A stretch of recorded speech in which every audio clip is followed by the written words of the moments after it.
सुप्रभात बच्चों, कैसे हो आप सब। आशा करती हूँ आप सब घर पे स्वस्थ होंगे।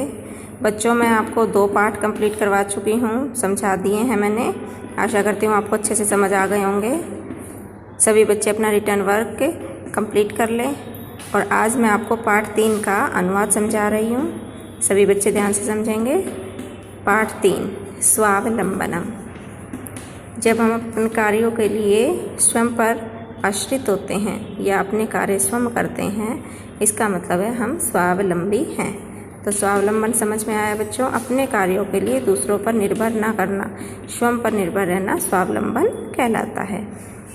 अनुवाद समझिए बच्चों। कृष्णमूर्ति श्रीकंठश्च मित्रे आस्ताम। कृष्णमूर्ति और श्रीकंठ मित्र थे।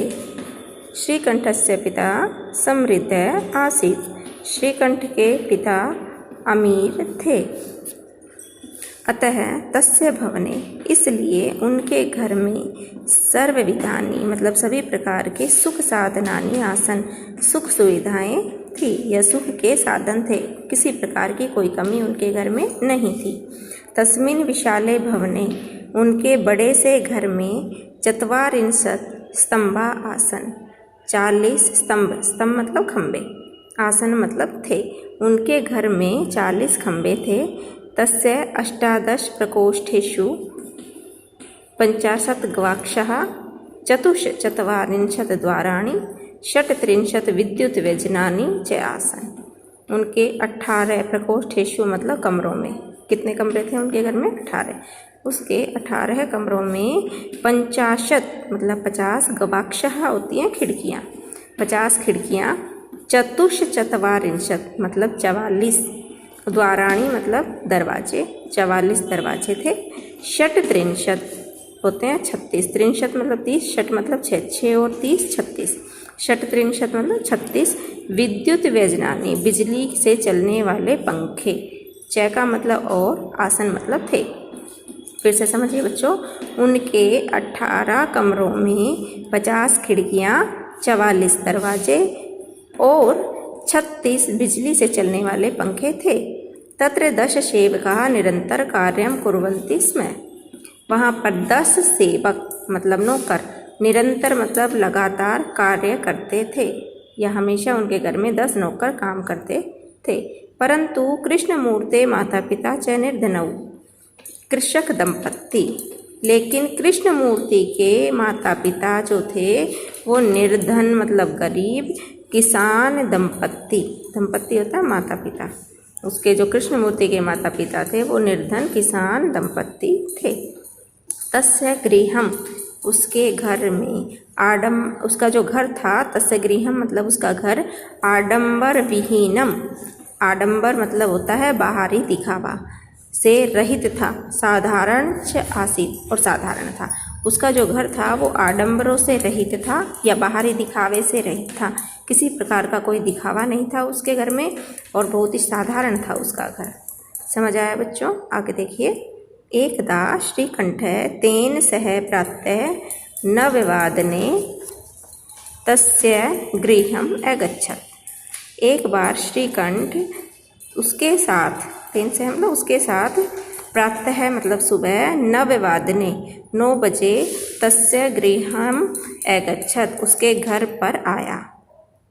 तत्र कृष्णमूर्तिः तस्य माता पिता च स्वशक्तया श्रीकंठस्य आतिथ्यम् अकुर्वन्। वहाँ पर कृष्णमूर्ति ने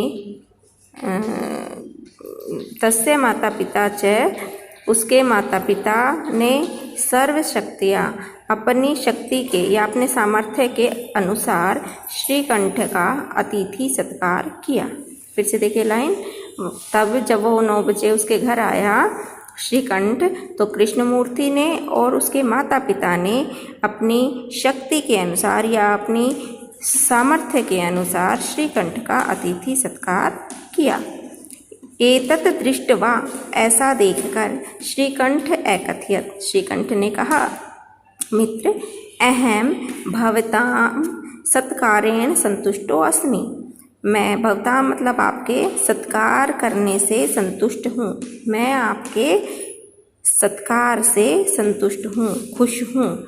केवलम इदम एव मम दुखम यत् तव गृहे एको अपि भृत्यः नास्ति। मैं तुम्हारे अतिथि सत्कार से तो खुश हूँ, केवल इदम एव का मतलब बस यही, मम दुखम मेरा दुख है, मेरे दुख का कारण बस यही है, यत का मतलब कि, तव गृहे तुम्हारे घर में, एको अपि एक भी, अपि मतलब भी, एको मतलब एक भी, भृत्य होता है नौकर, नास्ति मतलब नहीं है। मुझे इस बात का दुख है केवल कि तुम्हारे घर में एक भी नौकर नहीं है, मतलब तुम मेरा अतिथि सत्कार तुम्हें खुद करना पड़ा, तुम्हारे माता पिता को करना पड़ा, इस बात का मुझे दुख है। मम सत्काराय भवताम बहु कष्टम जातम। मेरे सत्कार के लिए आप सबको बहुत कष्ट हुआ। मम गृहे तु बहवै कर्म करा सन्ति। मम गृहे मेरे घर में, तू का मतलब तो, मेरे घर में तो, बहवै मतलब अनेक, कर्म कराहा मतलब नौकर, और संति मतलब हैं, मेरे घर में तो अनेक नौकर हैं। तदा तब कृष्णमूर्ति अवदत्। इस बात के ऊपर कृष्णमूर्ति बोला, मित्र ममापि अष्टौ कर्मकरा सन्ति।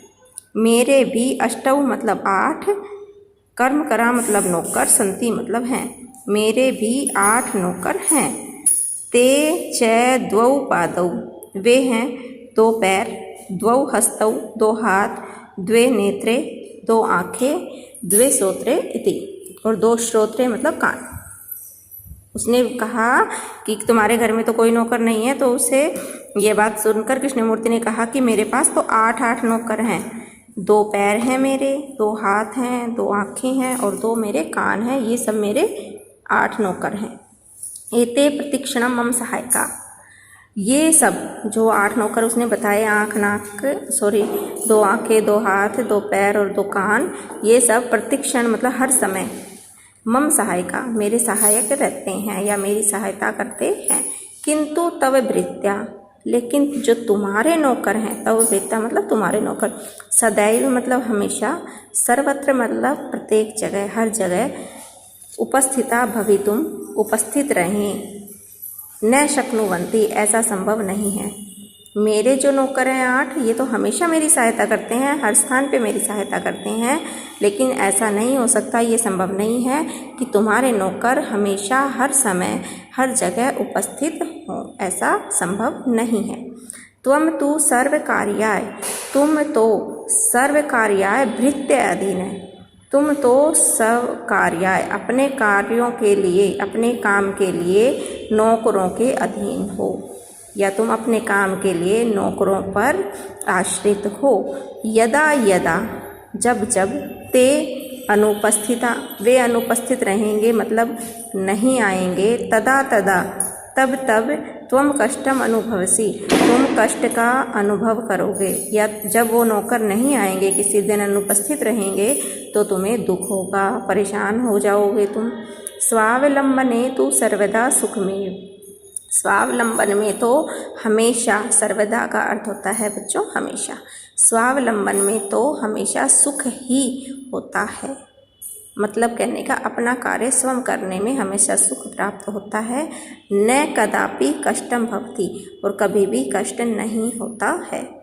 श्रीकंठ अवदत्, श्रीकंठ बोला, मित्र तव वचनानि श्रुत्वा मम मनसि महती प्रसन्नता जाता। मित्र तुम्हारे वचनों को या तुम्हारी बातों को सुनकर मेरे मन में अत्यधिक, बहुत ज़्यादा, महती मतलब बहुत ज़्यादा, प्रसन्नता जाता, खुशी आ गई है, या फिर तुम्हारे बातें सुनकर मैं बहुत ही खुश हो गया हूँ। अधुना अहमपि स्वकार्याणि स्वयमेव कर्तुम इच्छामि।